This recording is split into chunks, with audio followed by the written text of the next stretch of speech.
ძალიან ბევრი ჟურნალისტის ეს ვთქვათ უფლება შეილახა, ისინი მუშაობდნენ, მათ არ მიეცათ მუშაობის საშუალება, ან წაართვეს კამერანი, ან ფიზიკურად მიაყენეს, ასე ვთქვათ, ანუ ფიზიკურად გახდნენ ძალადობის მსხვერპლი და სტუდია მონიტორის ფილმიც კი არსებობს, სადაც ეს ყველაფერი აღბეჭდილია, ხო, იგივე სცემის კვალი ამ ჟურნალისტებზე.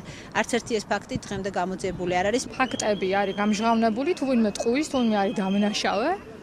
ამის მტკიცების და ამის გარკვევის პასუხისმგებლობა აქვს ხელისუფლებას, აქვს მათ შორის პროკურატურას, სწორედ ამიტომ იუსტიციის სამინისტროსთან მოეწყო ალბათ ორგანიზატორებმა ესე ჩათვალეს საჭირო ეს აქცია და იმედი მაქვს, რომ რაღაცა რეაქციები ამ დარღვევებთან დაკავშირებით იქნება.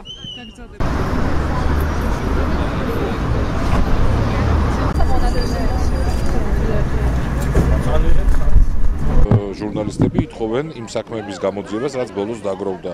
რაც იყო ქუთაისში, რაც იყო ფოთში, რაც იყო ზუგდიდში, რაც მოხდა ბოლოს თიანეთში, გელანთიულიშვილთან დაკავშირებით, ყველა ეს ისტორია ითხოვს დეტალურ გამოძიებას და ითხოვს ადეკვატურ რეაგირებას მთავრობიდან.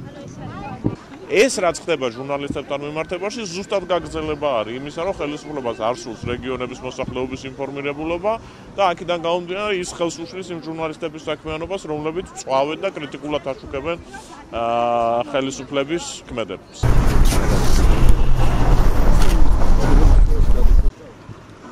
გამოიძიეთ ძალადობის ხო გამოიძიეთ ბატონო პალიკო.